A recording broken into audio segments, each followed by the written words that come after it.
ಸಮಸ್ತ ಆರೋಗ್ಯ ಬಗ್ಗೆ ಕನ್ನಡ ಯೂಟ್ಯೂಬ್ ಚಾನಲ್ ವೀಕ್ಷಕರಿಗೆ ಆತ್ಮೀಯ ಸ್ವಾಗತ.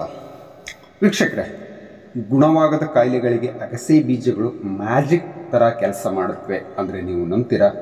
ನಂಬಲ್ಲ ತಾನೆ? ಹೌದು ವೀಕ್ಷಕರೇ, ಅಗಸೆ ಬೀಜಗಳನ್ನು ಶತಮಾನಗಳಿಂದ ಬಳಸ್ತಾ ಬಂದಿದ್ದಾರೆ. ಯಾಕೆಂದರೆ ಇದರಲ್ಲಿರುವ ಪೌಷ್ಟಿಕಾಂಶಗಳ ಪ್ರಮಾಣ ತುಂಬಾ ಜಾಸ್ತಿ ಇದೆ. ಒಮೆಗಾ 3 ಫ್ಯಾಟಿ ಆ್ಯಸಿಡ್ ಆಗಿರಬಹುದು, ಪ್ರೋಟೀನ್ ಆಗಿರಬಹುದು, ನಾರಿನಂಶ ಆಗಿರಬಹುದು, ಹೀಗೆ ಹಲವಾರು ದೇಹಕ್ಕೆ ಅಗತ್ಯವಾದ ಪೌಷ್ಟಿಕ ಸತ್ವಗಳು ಈ ಅಗಸೆ ಬೀಜದಲ್ಲಿ ಸಿಗುತ್ತವೆ ವೀಕ್ಷಕರೇ. ಈ ಬೇರೆ ಬೇರೆ ಆಹಾರ ಪದಾರ್ಥಗಳಿಗೆ ಹೋಲಿಸಿದರೆ ಅಗಸೆ ಬೀಜಗಳು ನಿಮ್ಮ ದೇಹಕ್ಕೆ ಸಾಕಷ್ಟು ಮತ್ತು ಒಳ್ಳೆಯ ರೀತಿಯ ಪ್ರಯೋಜನಗಳು ಸಿಗುವಂತೆ ಮಾಡುತ್ತವೆ. ಇದು ವೈಜ್ಞಾನಿಕವಾಗಿಯೂ ಕೂಡ ಸಾಬೀತಾಗಿದೆ ವೀಕ್ಷಕರೇ. ಸೊ ಬನ್ನಿ, ಹಾಗಾದರೆ ಈ ವಿಡಿಯೋದಲ್ಲಿ ಅಗಸೆ ಬೀಜಗಳಲ್ಲಿ ಏನೆಲ್ಲ ಆರೋಗ್ಯ ಪ್ರಯೋಜನಗಳು ಅಡಗಿವೆ ಅನ್ನೋದ್ರ ಬಗ್ಗೆ ಮಾಹಿತಿಯನ್ನು ನೋಡ್ಕೊಂಡು ಬರೋಣ. ವಿಡಿಯೋನ ಸ್ಟಾರ್ಟ್ ಮಾಡೋಕ್ಕಿಂತ ಮುಂಚೆ ಆ್ಯಸ್ ಇಟ್ ಈಸ್ ನಮ್ಮ ಚಾನಲ್ ಯಾರೆಲ್ಲ ನೋಡ್ತಾ ಇದ್ದೀರಿ, ಯಾರೆಲ್ಲ ಸಬ್ಸ್ಕ್ರೈಬ್ ಮಾಡ್ಕೊಂಡಿಲ್ಲ, ಈಗಲೇ ಸಬ್ಸ್ಕ್ರೈಬ್ ಮಾಡ್ಕೊಳ್ಳಿ, ಬೆಲ್ ಐಕಾನ್ ಕ್ಲಿಕ್ ಮಾಡ್ಕೊಳ್ಳಿ. ಇದರಿಂದ ನಾವು ಮಾಡುವಂಥ ವಿಡಿಯೋಗಳ ನೋಟಿಫಿಕೇಶನ್ ನಿಮಗೆ ರೆಗ್ಯುಲರ್ ಆಗಿ ಅಪ್ಡೇಟ್ ಆಗ್ತಾ ಇರುತ್ತೆ. ನೋಡಿ ವೀಕ್ಷಕರೇ, ಕೆಲವೊಂದು ಅಧ್ಯಯನಗಳು ಹೇಳುವಂತೆ ಫ್ಲ್ಯಾಕ್ಸ್ ಸೀಡ್ ಏನು ಮಾಡುತ್ತೆ ಅಂದರೆ ದೇಹದಲ್ಲಿರುವ ಕೆಟ್ಟ ಕೊಲೆಸ್ಟ್ರಾಲ್ ಅಂಶವನ್ನು ಕಡಿಮೆ ಮಾಡಿ ಒಳ್ಳೆಯ ಕೊಲೆಸ್ಟ್ರಾಲನ್ನು ಹೆಚ್ಚಿಗೆ ಮಾಡುತ್ತೆ. ಜೊತೆಗೆ ಹೃದಯದ ಆರೋಗ್ಯವನ್ನು ಅಚ್ಚುಕಟ್ಟಾಗಿ ಕಾಪಾಡುವಲ್ಲಿ ಈ ಅಗಸೆ ಬೀಜ ತುಂಬ ಸಹಾಯ ಮಾಡುತ್ತೆ. ಜೊತೆಗೆ ರಕ್ತದೊತ್ತಡ ಅಂದರೆ ಹೈ BP ದೀರ್ಘಕಾಲದವರೆಗೆ ಏನಂದರೆ ನಿಯಂತ್ರಣದಲ್ಲಿ ಇಡಲಿಕ್ಕೆ ಈ ಅಗಸೆ ಬೀಜ ತುಂಬ ಸಹಾಯ ಮಾಡುತ್ತೆ ಅಂತ ಕೆಲವೊಂದು ಅಧ್ಯಯನಗಳು ಸಾಬೀತುಪಡಿಸಿವೆ.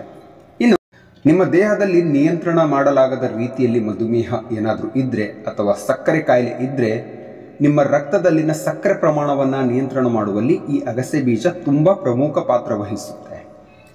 ಜೊತೆಗೆ ದೇಹದ ತೂಕವನ್ನು ನಿಯಂತ್ರಣ ಮಾಡುವ ಜನರಿಗೂ ಕೂಡ ಇದು ತುಂಬ ಅನುಕೂಲಕಾರಿಯಾಗಿದೆ. ಸಂಜೆಯ ಸಮಯದಲ್ಲಿ ಇದನ್ನು ಸ್ನ್ಯಾಕ್ಸ್ ತರಹ ಇದನ್ನು ತಿನ್ನಬಹುದು ಅಂತ ವೈದ್ಯರು ದೃಢಪಟ್ಟಿದ್ದಾರೆ. ಇನ್ನು ಈ ಅಗಸೆ ಬೀಜವನ್ನು ನಿಯಮಿತವಾಗಿ ಸೇವನೆ ಮಾಡೋದ್ರಿಂದ ಜೀರ್ಣಶಕ್ತಿಯನ್ನು ಕೂಡ ಹೆಚ್ಚಿಸುತ್ತೆ. ಇದರಲ್ಲಿ ನಾರಿನ ಅಂಶ ಅತಿ ಹೇರಳವಾಗಿದ್ದು ಮಲಬದ್ಧತೆ ಸಮಸ್ಯೆಯಿಂದ ಬಳಲ್ತಾ ಇರುವವರಿಗೆ ಇದು ಮಲಬದ್ಧತೆ ಸಮಸ್ಯೆಯಿಂದ ಕ್ರಮೇಣವಾಗಿ ದೂರ ಉಳಿಯಬಹುದು.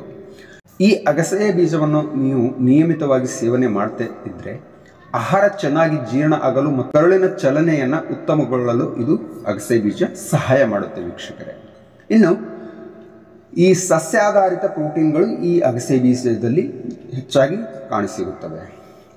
ಯಾರು ಮಾಂಸಾಹಾರ ಸೇವನೆಯಿಂದ ದೂರ ಉಳಿಯುತ್ತಾರೋ ಅಥವಾ ಸಸ್ಯಾಹಾರಿಗಳು ಎಂದಿರುತ್ತಾರೋ ಅಂಥವರಿಗೆ ಮಾಂಸಾಹಾರಕ್ಕಿಂತ ಮಿಗಿಲಾದ ಪ್ರಮಾಣದಲ್ಲಿ ಸಸ್ಯಾಧಾರಿತ ಪ್ರೋಟೀನ್ ಪ್ರಮಾಣ ಈ ಅಗಸೆ ಬೀಜಗಳಲ್ಲಿ ಹೇರಳವಾಗಿ ಸಿಗುತ್ತೆ ವೀಕ್ಷಕರೇ.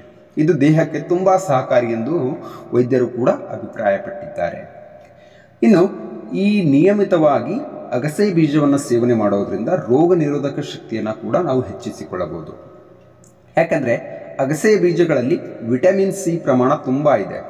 ಈ ಕಾರಣದಿಂದಾಗಿ ಇದು ಮನುಷ್ಯನ ದೇಹವನ್ನು ಸೋಂಕುಗಳಿಂದ ರಕ್ಷಣೆ ಮಾಡಿ ದೇಹಕ್ಕೆ ಅವಶ್ಯಕತೆ ಇರುವ ರೋಗ ನಿರೋಧಕ ಶಕ್ತಿಯನ್ನು ಹೆಚ್ಚಿಸಲಿಕ್ಕೆ ಈ ಅಗಸೆ ಬೀಜ ಸಹಾಯ ಮಾಡುತ್ತೆ. ಇನ್ನು ಚರ್ಮದ ಆರೋಗ್ಯಕ್ಕೆ ಮತ್ತು ತಲೆ ಕೂದಲಿನ ಆರೋಗ್ಯಕ್ಕೆ ತುಂಬಾ ಒಳ್ಳೆಯದು ಅಂತ ಹೇಳ್ಬೋದು. ವಯಸ್ಸಾಗುವಿಕೆ ಅಂದರೆ ಆಂಟಿ ಏಜಿಂಗ್ ಪ್ರಕ್ರಿಯೆಯನ್ನು ಕೂಡ ಇದು ದೂರ ಮಾಡಿ ಚರ್ಮದ ಕಾಂತಿಯನ್ನು ಹೆಚ್ಚಿಸುವಲ್ಲಿ ಮತ್ತು ತಲೆ ಕೂದಲಿನ ಹೊಳಪನ್ನು ಹೊಳೆಯುವಂತೆ ಮಾಡಲು, ತಲೆ ಕೂದಲಿನ ಆರೋಗ್ಯವನ್ನು ಕಾಪಾಡಲು ಈ ಅಗಸೆ ಬೀಜ ತುಂಬ ಸಹಾಯ ಮಾಡುತ್ತೆ ವೀಕ್ಷಕರೇ. ಇನ್ನು ಇದರಲ್ಲಿ ಆಂಟಿ ಆಕ್ಸಿಡೆಂಟ್ಗಳ ಪ್ರಮಾಣ ಹೇರಳವಾಗಿದೆ. ಅಗಸೆ ಬೀಜಗಳಲ್ಲಿ ಶಕ್ತಿಯುತವಾದ ಆಂಟಿ ಆಕ್ಸಿಡೆಂಟ್ಗಳ ಅಂಶಗಳು ಇದ್ದು ಈಸ್ಟ್ರೋಜನ್ ಗುಣಲಕ್ಷಣಗಳನ್ನು ಹೆಚ್ಚು ಮಾಡುತ್ತದೆ. ವಿಶೇಷವಾಗಿ ಮಹಿಳೆಯರಿಗೆ ಇದರಿಂದ ಸಾಕಷ್ಟು ಪ್ರಯೋಜನ ಇದೆ ವೀಕ್ಷಕರೇ. ಈ ಸ್ತನ ಕ್ಯಾನ್ಸರ್ ಆಗಿರಬಹುದು, ಪ್ರಾಸ್ಟೇಟ್ ಕ್ಯಾನ್ಸರ್ ಆಗಿರಬಹುದು ಇತ್ಯಾದಿಗಳನ್ನು ಇದು ನಿಯಂತ್ರಣ ಮಾಡಬಲ್ಲದು.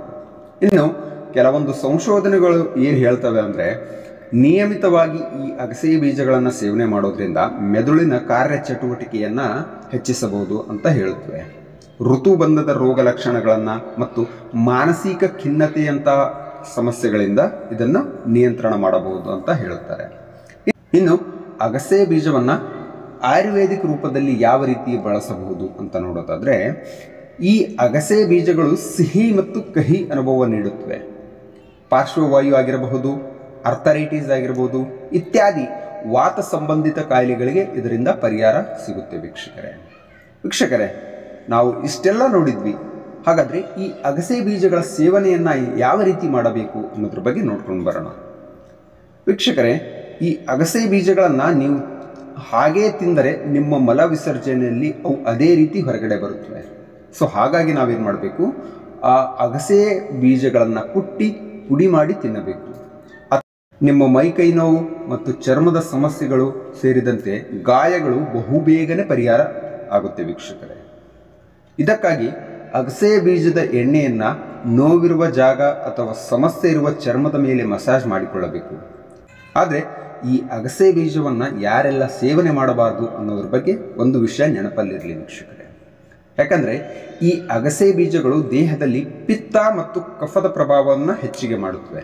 ಹಾಗಾಗಿ ಒಂದು ವೇಳೆ ನೀವು ಅತಿಯಾದ ರಕ್ತಸ್ರಾವದಿಂದ ಬಳಲ್ತಾ ಇದ್ದರೆ ಅಥವಾ ಗರ್ಭಿಣಿಯಾಗಲು ಪ್ರಯತ್ನಿಸುತ್ತಿದ್ದರೆ ಇವುಗಳಿಂದ ದೂರ ಉಳಿಯುವುದು ಒಳ್ಳೆಯದು. ಸೊ ಒಂದು ವೇಳೆ ನೀವು ಸೇವಿಸಲೇಬೇಕು ಎಂದಾದಲ್ಲಿ ಹತ್ತಿರದ ಯಾವುದೇ ತಜ್ಞ ವೈದ್ಯರನ್ನು ಭೇಟಿ ಮಾಡಿ ಅವರ ಸೂಕ್ತ ಸಲಹೆ ಮೇರೆಗೆ ನೀವು ಚಿಕಿತ್ಸೆಯನ್ನು ತೆಗೆದುಕೊಂಡಿದ್ದೇ ಆದಲ್ಲಿ ಅಥವಾ ಇದನ್ನು ಬಳಸುವ ವಿಧಾನ ಹೇಗೆ ಅಂತ ತಿಳಿದುಕೊಂಡು ನೀವು ಬಳಸಿದ್ದೇ ಆದಲ್ಲಿ ಸೊ ಈ ಎಲ್ಲ ಸಮಸ್ಯೆಗಳಿಂದ ನೀವು ಕ್ರಮೇಣವಾಗಿ ಹೊರಗಡೆ ಉಳಿಯಬಹುದು ವೀಕ್ಷಕರೇ. ಸೊ ನೋಡಿದ್ರಲ್ಲ ವೀಕ್ಷಕರೇ, ಈ ವಿಡಿಯೋದಲ್ಲಿ ಅಗಸೆ ಬೀಜದ ಆರೋಗ್ಯ ಪ್ರಯೋಜನಗಳ ಬಗ್ಗೆ ನಾನು ಸಂಪೂರ್ಣವಾದ ಮಾಹಿತಿಯನ್ನು ನಾನು ನಿಮಗೆ ಕೊಟ್ಟಿದ್ದೇನೆ ಅಂತ ಭಾವಿಸ್ತೇನೆ. ಸೊ ನಾನು ಕೊಡುವಂಥ ಮಾಹಿತಿ ನಿಮಗೆ ಇಷ್ಟ ಆದರೆ ತಪ್ಪದೇ ವಿಡಿಯೋಗೆ ಒಂದು ಲೈಕ್ ಮಾಡಿ, ಜೊತೆಗೆ ಚಾನಲನ್ನು ಸಬ್ಸ್ಕ್ರೈಬ್ ಮಾಡಿಕೊಳ್ಳಿ. ಸೊ ಮುಂದಿನ ವಿಡಿಯೋದಲ್ಲಿ ಇದೇ ರೀತಿಯ ಮತ್ತೊಂದು ಆರೋಗ್ಯದ ವಿಷಯದ ಜೊತೆಗೆ ಮತ್ತೆ ಭೇಟಿಯಾಗೋಣ. ಧನ್ಯವಾದಗಳು ವೀಕ್ಷಕರೇ.